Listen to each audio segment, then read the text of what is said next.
I always thought she was being kind. Every night she brought me a bowl of soup, warm, comforting, gentle on my stomach. She even smiled when she set it down on the tray like it was a small ritual we shared. She called it our quiet time. I called it love. Until one night everything changed. I couldn't sleep, so I came down the stairs quietly. That's when I saw her. She didn't hear me. She thought I was still in bed.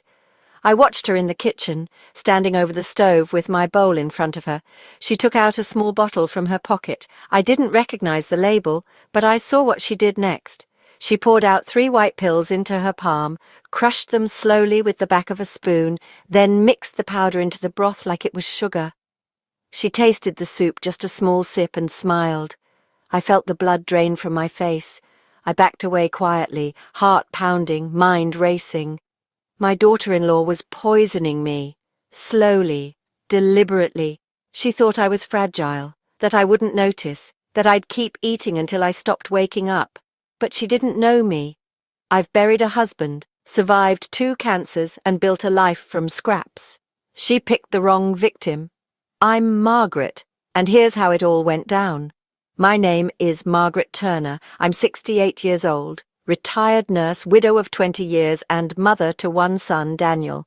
We were close once, the kind of mother-son bond people envy. I raised him alone after his father died of a sudden heart attack. Daniel was my world. I worked night shifts, double shifts, whatever it took to keep him in school, in clean clothes, and out of trouble. I didn't date, I didn't travel, I didn't even buy myself a new coat for 10 winters. Every ounce of effort went into Daniel's future, and he did well. Got a scholarship, graduated college, met a woman. Her name was Lacey, a pharmacy technician with a perfect smile and eyes that studied every room like she owned it. I welcomed her with open arms. I even gave them my house when I decided to downsize, said I'd move into the in-law suite so they could save money for their own place one day. That was 2 years ago. At first things were fine. She was polite, a little cold, but I chalked it up to personality. Then came the small things. My toiletries going missing, her accidentally throwing out my blood pressure meds, her checking in on me too often, asking how I felt, if I was sleeping okay, if I had any aches. She said she wanted to look out for me. I believed her. I wanted to believe her. She made soup every night. At 7 p.m. sharp, she'd knock and enter with a bowl. Sometimes tomato, sometimes chicken noodle, always something easy to swallow. "You're too thin," she'd say. "Let me take care of you. You took care of everyone your whole life." And I'd smile, even when it tasted bitter, even when it made me drowsy, even when I started sleeping longer than usual. Looking back, I ignored the signs. I told myself it was just old age or stress. I brushed it off when she insisted I didn't need to drive anymore. I told myself she cared when she changed my primary doctor and said she'd handle my medication refills.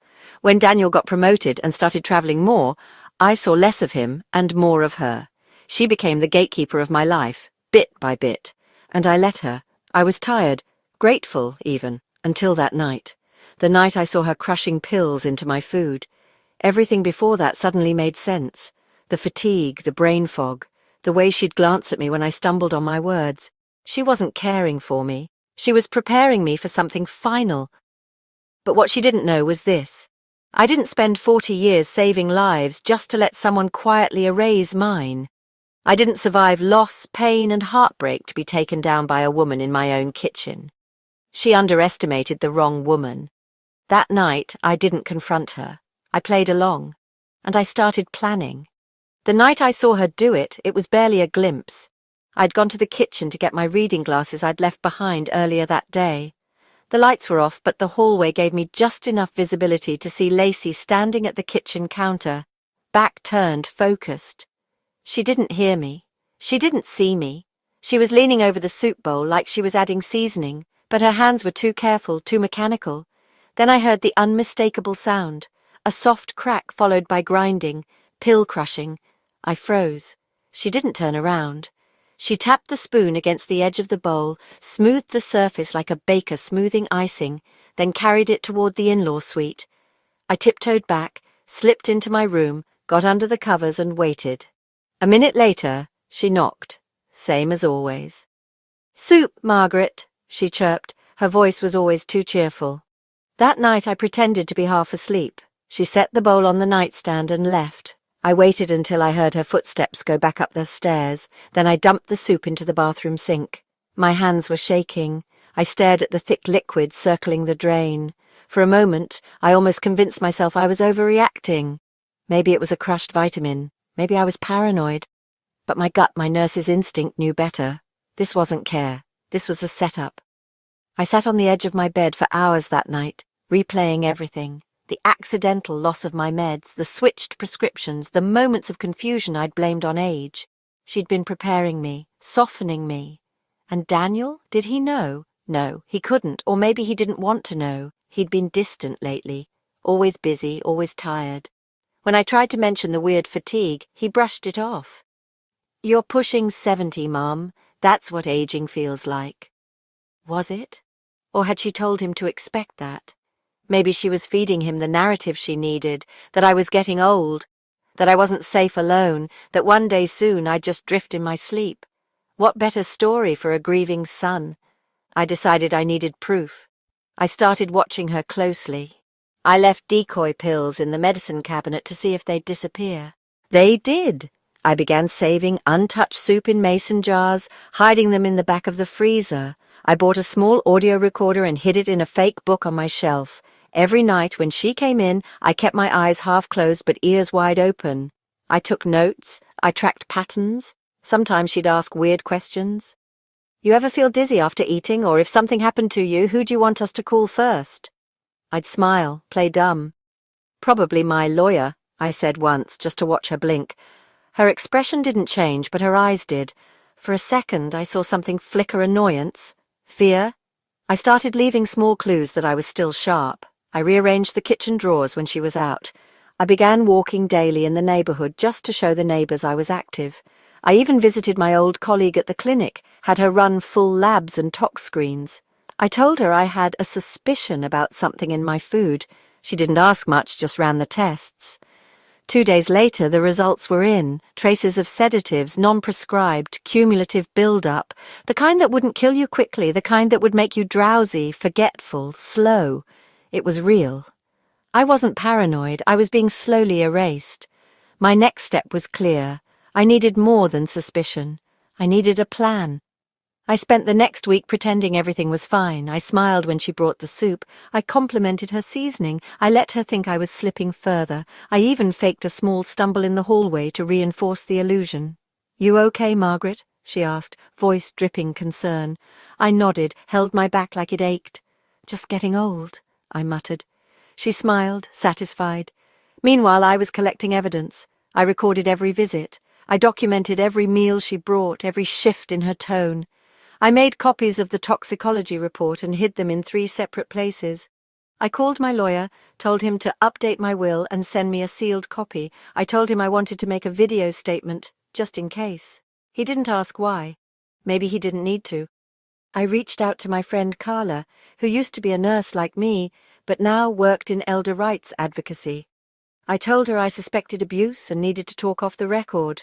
She met me at a diner the next morning. I told her everything quietly, cautiously. She didn't flinch. She listened like a professional, then handed me a card. A private investigator, licensed, discreet, former law enforcement. I called him that night. His name was Ben. I didn't give details on the phone. Just said I suspected something was being put in my food and I needed someone who could prove it without alerting the person involved. He met me 2 days later in the park. I handed him a jar of frozen soup, a printout of the lab results, and one of the audio files. He nodded, took notes, and said he'd need a week. In the meantime, things got stranger. Lacey's questions became more pointed. "Do you have a do not resuscitate order? Have you thought about setting up hospice care just in case?" She was calculating how close she was to her goal, but she made a mistake. One night, while I was supposedly dozing off, she took a phone call in my suite. I kept my eyes closed, but the call was on speaker. She thought I was out cold. I heard her say, "She's weaker every day. He'll sign whatever paperwork I put in front of him once she's gone, then we can finally sell the house." My heart pounded. It wasn't just about control, it was about money, maybe insurance, maybe inheritance, maybe both. Daniel, my son, was he really that blind? Was he being manipulated or complicit? I didn't know. But that was the moment it became clear. This wasn't just emotional abuse. This was a plot.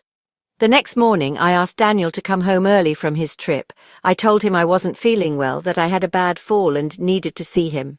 He arrived that evening, looked tired, distracted. I could tell Lacey had already coached him. "Mom, Lacey says you've been confused lately. Maybe it's time we think about full-time care." I nodded slowly, feigning agreement. "You're probably right," I said. He looked surprised, relieved.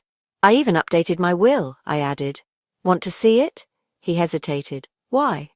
"Just transparency," I said. I handed him the sealed envelope from my lawyer. He glanced at it, didn't open it. "It can wait," he muttered. Later that night, I saw them arguing quietly in the kitchen. I couldn't hear the words, but I knew the topic. She wasn't happy. She wanted access, and he still wasn't sure. That hesitation was my advantage. 3 days later, Ben returned. He had the results. The soup contained sedatives, traces matched with prescription medications not assigned to me. Combined, they could impair balance, cognition, even breathing if dosed high enough. "She's either trying to incapacitate you gradually or preparing for something sudden," he said. I nodded. I already knew. But now I had proof. I gave him permission to install hidden cameras. Just 2, one in the kitchen, one in my suite. I told him I wanted to catch her in the act. I was done being quiet. I wanted her exposed, not just to Daniel, but to the law. He said he'd have everything ready within 48 hours. I didn't sleep that night. I lay awake, staring at the ceiling, thinking about all the times I'd trusted her, all the times I'd felt lucky to have a daughter-in-law who cared. It made my stomach turn, but now she was about to learn something she never expected. I wasn't the fading old woman she thought I was.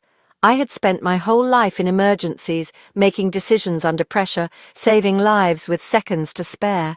She picked the wrong woman to cross, and the clock was ticking. For the next 2 days, I played my part like I was born for it. I let my hand tremble when I lifted a teacup. I pretended to forget the name of our neighbour's cat. I nodded off on the couch in front of the TV, mumbling nonsense under my breath.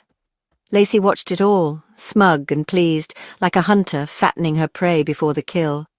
But behind every blank stare I gave her, a plan was unfolding. Ben returned on a Tuesday morning with the hidden cameras. He was fast, efficient, and quiet. One lens went behind the stack of recipe books on the kitchen shelf, angled perfectly toward the stove and counter. The other, smaller, was tucked into the bookshelf in my sitting room. It had full view of the armchair where I ate every evening. "Let it play out," he told me. "Let her get comfortable.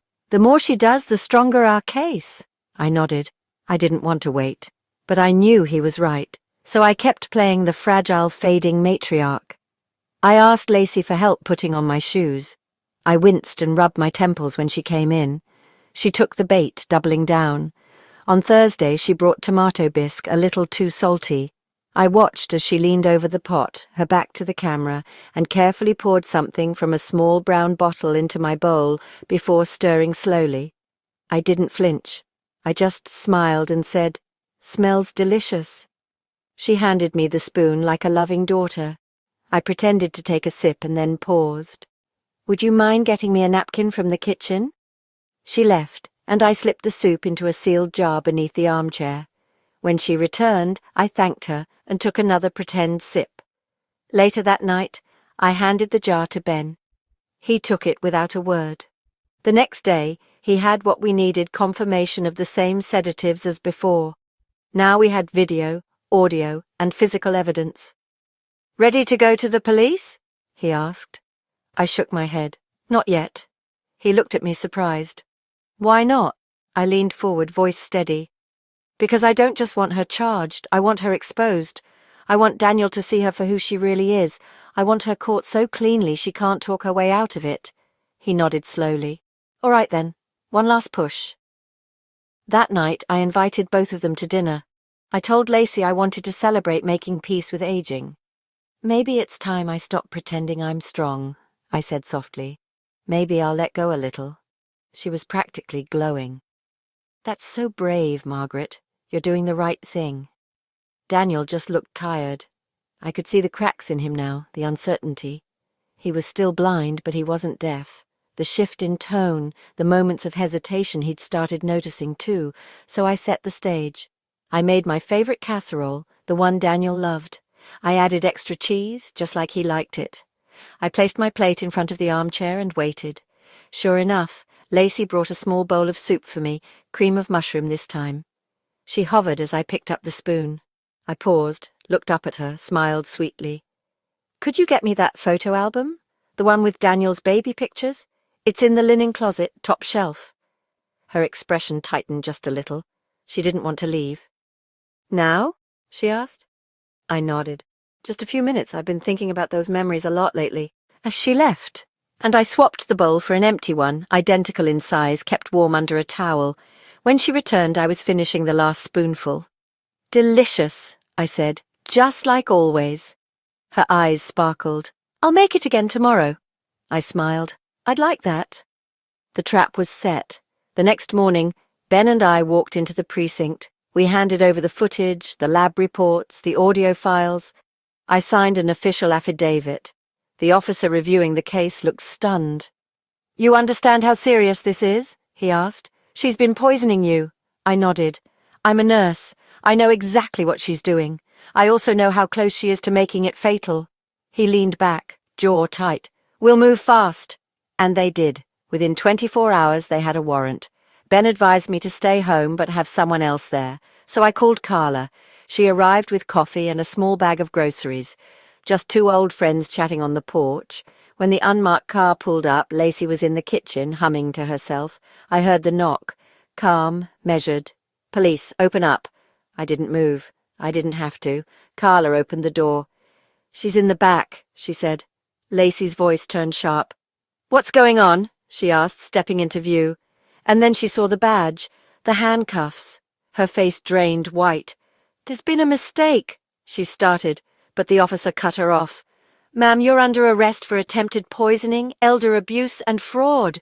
You have the right to remain silent." "No, you don't understand," she wailed, but it was too late. Carla stood beside me on the porch, squeezing my hand. "You okay?" she asked. I nodded. I was more than okay. I was free. As the police car pulled away, I caught Daniel's face through the window. Shocked, confused, devastated. But the truth had spoken, and it wasn't done yet. I turned to Carla and whispered, "She picked the wrong woman." The following morning, the headlines were already circulating online.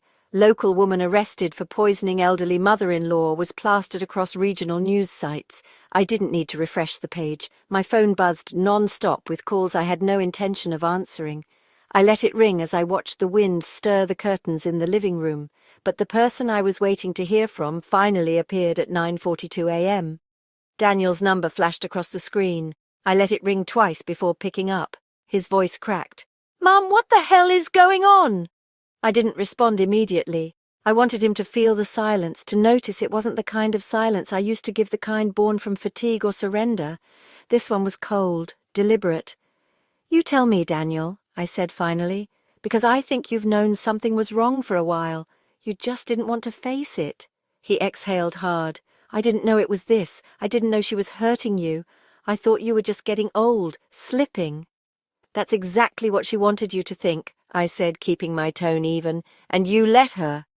There was a long pause. Then he whispered, "Where are you?" "Home," I said, "where I've always been, just not the version of me you were willing to see." He said he'd come right away. I didn't stop him. I wanted him to look me in the eye and see what his silence had allowed. When Daniel arrived, his face was pale, his eyes rimmed red. He looked like a man who had aged a decade overnight. He stepped into the kitchen, glanced at the familiar counter, the chair I always sat in, and then he looked at me like he didn't know who I was anymore. "The footage," he said. "Ben showed me. The pills, the bottle, the audio. Mum, she was planning this for months." I nodded slowly. "Longer, I think. Long enough to be patient. She thought I'd be an easy mark, that my love for you would blind me to her hate." "I should have seen it," he murmured. "I should have—" "You didn't want to," I cut in, "and that's the part that hurts more than the drugs." His face twisted. "I loved her." "So did I said, "until I realized what kind of love needs silence to survive."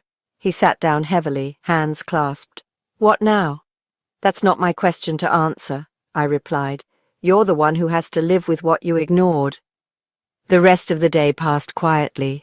I didn't cry, I didn't shout. I let the hours move around me like air, light and free. That night, the doorbell rang again. This time, it was Carla. She handed me a small folder. Legal team says it's all in motion. Power of attorney reverted. Medical directives reset. You're untouchable now. I smiled. Thank you. Also, she added, someone from Channel 7 wants to do a sit-down. I told them no for now, but it's up to you. I didn't answer right away. Let them talk. Let the world dissect the story. I wasn't looking for applause. I just wanted the silence to end, and now it had. Over the next few days, more information surfaced. Lacey had taken out not one but 3 life insurance policies in my name, each under different aliases. She'd forged signatures, accessed my medical records without consent, and falsified reports to insurance brokers about my health. But the final nail in her coffin came from an old pharmacy tech who recognized the sedative compound and confirmed she had picked it up using a stolen ID months earlier. The case was airtight. She had no room left to manipulate, no cracks to slip through. The DA's office called to let me know she'd accepted a plea deal, 5 years minimum, with no chance of parole before 2. It wasn't much, not compared to the damage she tried to cause, but it was enough. Enough for her to live with the consequences, enough for the world to remember her name not as a wife or daughter-in-law, but as a cautionary tale. One afternoon, Daniel returned again. He brought a box. Inside were framed pictures, letters, little things I'd given him over the years. He looked sheepish as he handed it over. I want you to have these, he said. I can't carry them right now. I nodded and took the box. What happens to you now? I asked. He hesitated. I moved out. I filed for annulment. I'm getting counseling. Good, I said. Do the work. Don't just feel guilty. Fix the part of you that let this happen. He nodded, then paused at the door. Mom? Yes? Why didn't you tell me sooner? I looked him straight in the eye. Because I was waiting to see if you'd notice on your own, and when you didn't, I stopped needing you to. He flinched, but he didn't argue. He walked away, and for the first time I didn't feel like chasing him. That night I made soup for myself. No sedatives, no poisons, just rosemary, chicken, garlic, and salt. I carried it to the armchair, sat down slowly, and ate each spoonful like a small declaration. I am here, I am alive, I am no one's victim. When I finished, I set the bowl in the sink, washed it gently and placed it in the drying rack. Then I went to bed, leaving the porch light on not because I expected anyone, but because I could. In the weeks that followed, my story took on a life of its own. Without my consent, news outlets spun their own versions of what had happened. Some called it the slow poison plot, others labelled it the daughter-in-law betrayal. A few even dramatized it with headlines like, Grandmother outsmarts killer daughter-in-law in chilling family conspiracy. I didn't read every article. I didn't need to. The real story was the one I lived through and survived. One morning I went to the market as usual. For the first time in years, people didn't just pass me by. They looked at me, not with pity, not with confusion, but with a strange mix of awe and shame. One woman approached me by the tomato stand. "Excuse me," she said. "Are you the woman from the news?" I nodded. She hesitated, then added, "I just wanted to say you're incredibly strong. What you went through—" She didn't finish the sentence. She didn't need to. I gave a polite smile, thanked her, and moved on. I wasn't there to collect praise. I was just buying groceries. But I couldn't pretend it hadn't changed things. For years I had felt invisible. Now I couldn't hide even if I wanted to. One Sunday, the local church asked if I'd be willing to speak at their women's group. Not about the drama, the coordinator clarified quickly. Just resilience. How to endure when you feel alone. I thought about it for a moment, then said yes. Not because I wanted to relive the pain, but because I understood something now. What nearly happened to me was happening to others in different forms. Maybe not poison in soup, but emotional neglect, financial manipulation, quiet cruelty behind closed doors. And if my story could pull just one woman back from the edge, then maybe it was worth being repeated. I stood before a circle of 30 women that Thursday afternoon. Most of them were older than me, some were younger, some clutched tissues even before I began. I didn't start with the twist. I didn't talk about pills or policies. I started with the silence, with what it feels like to sit at a dinner table and realize no one sees you anymore. I told them about the erosion of kindness, the slow grind of invisibility, and how betrayal never begins with a bang. It starts with someone deciding your value ends where their convenience does. By the end of the talk, no one clapped. They didn't need to. One woman came up to me afterward and simply said, "I think I'm in it right now, and I didn't even know until today." That's when I understood. Survival isn't just about justice. It's about naming the thing that tried to kill you so it can't kill someone else. Meanwhile, Lacey's name became a warning across elder advocacy groups. Her face, once picture-perfect, now circulated among insurance fraud training sessions and nursing ethics seminars. Her story was dissected not just by lawyers and journalists, but by medical professionals who needed to better spot red flags. And in a way, she got what she wanted. Everyone remembered her name, just not for the reasons she hoped. Daniel stayed quiet after our last conversation. He sent updates now and the mostly legal forms, court notices, or messages from his therapist. I didn't reply much. I wasn't punishing him. I was preserving my peace. I had spent too long giving second chances that weren't deserved. Now my silence was mine. One day I received a letter in the mail. No return address, just my name written neatly. Inside was a folded sheet of paper with 6 words. I picked the wrong woman. Lacey. I stared at it for a moment, then placed it in a drawer. I didn't burn it. I didn't frame it. I just kept it. Not because I needed the apology, but because I needed the reminder. Evil doesn't always scream. Sometimes it whispers. Sometimes it wears a smile and brings you soup. But I wasn't afraid of it anymore. That part of my life had ended. In the aftermath of everything, I didn't try to return to who I was before. That version of me, naive, trusting, afraid to question kindness, was gone. But I didn't mourn her. I honored her by choosing to become someone sharper, steadier, someone who finally lived for herself. I made small changes first. I replaced the curtains in the kitchen, not because they were old, but because they reminded me of Lacey, the way she once offered to sew them for me, how I thought it was generous. Now I saw it differently. Control, not care. I switched to bold colors, red and gold, power colors. I started waking up at sunrise, brewing fresh coffee and drinking it outside, not because I had to, but because I could. I began journaling every morning, not about the trauma, but about the clarity. I wrote down truths I had never dared speak aloud, like how I had long stopped feeling safe in my own home, how I had excused too many silences, how I had settled for being tolerated instead of being cherished. Writing it down didn't make the past easier, but it made the future possible. One morning, while reorganizing the guest room, I found an old photo album tucked behind a suitcase. It was from the early years with Daniel, before Lacey, before the tension, before the chill. We looked happy, maybe we were, or maybe I was just too hopeful to notice the cracks forming. I didn't cry. I closed the album, wrapped it in a linen cloth, and placed it on the shelf, not as a treasure, not as a wound, just a chapter. One afternoon, Brenna called. "Mum," she said softly, "I was thinking, maybe we could take a trip, just us." It startled me. We hadn't travelled together in years. "Where would we go?" I asked. "Anywhere," she said. "You pick, somewhere peaceful." I paused, then said, "The coast, Oregon, the air smells like salt and pine there. I remember loving that."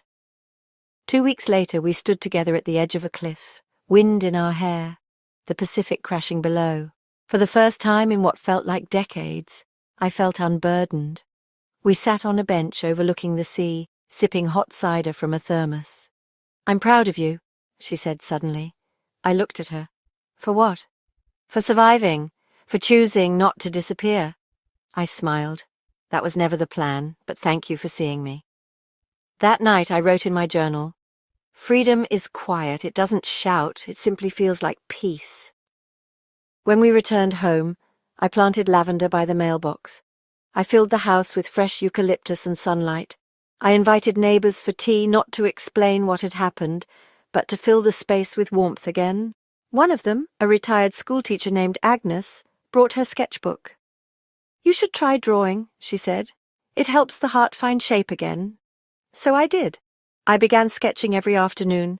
At first it was clumsy, but soon the lines turned into patterns, the patterns into portraits, and then into something beautiful. I framed one, a self-portrait, not of the woman I used to be, of the woman I had become, and I hung it right above the fireplace, where the false warmth used to be. Now it was real. Every night before bed I lit one candle, a ritual, a reminder. I had been poisoned with silence, with manipulation, with betrayal, but I came out clean. I no longer feared kindness. I simply studied it more carefully. I listened to tone. I watched for patterns. I trusted my gut. I had learned that not every smile is safe, and not every offering is love. But I had also learned that healing isn't about isolation. It's about boundaries, about deciding who gets access and who doesn't. And most of all, it's about reclaiming the home inside yourself, the one no one else can touch, the one that never needed their permission in the first place. 1 year after that night, the soup, the pills, the moment I almost didn't survive, I stood in my garden with my hands in the dirt, planting marigolds. The sky was pale and calm. My bones still ached when the weather shifted, and some nights the memories returned like whispers in the dark. But they no longer held power. They no longer dictated the shape of my days. Daniel moved out 3 months after Lacey's arrest, quietly, no apologies, no fanfare. Just a letter on the table that said he needed time to reflect. I didn't chase after him. I didn't burn with rage. I felt nothing. And in that emptiness, I found something unexpected. Space, room to grow, room to breathe. He wrote once, a single postcard from Colorado with 5 words, "I hope you're doing well." I didn't respond, not out of hate, but because I didn't owe him my story anymore. Braina visited more often now. She helped repaint the bedroom, brought over her dog on weekends, even made me a playlist of jazz piano to play in the evenings. She didn't press for details. She just sat with me. That was enough. Some nights I still cook soup, not the kind Lacey made. Mine is lighter, full of ginger and turmeric, made with care, not control. And when I eat it, I think, this is what healing tastes like. Every scar I carry is quiet, but it speaks in the way I move through the world now, with intention, with caution, but never fear. If you've ever trusted someone who handed you a poisoned kindness, I want you to hear this. You are not foolish. You are not weak. You are simply human. And now you know better. If you've ever looked at someone you loved and realized they saw you only as a means to an end, I want to say this: their reflection does not define your worth. You get to rewrite the ending. Sometimes the best revenge isn't rage or ruin. It's simply surviving, thriving, smiling with a mouth they tried to silence. The world will not always be kind, but you can be kind to yourself. You can choose not to disappear. And when you do, when you come back to life piece by piece, breath by breath, no one can take that from you. Sometimes the loudest justice is a life quietly, fiercely reclaimed, and I am finally free.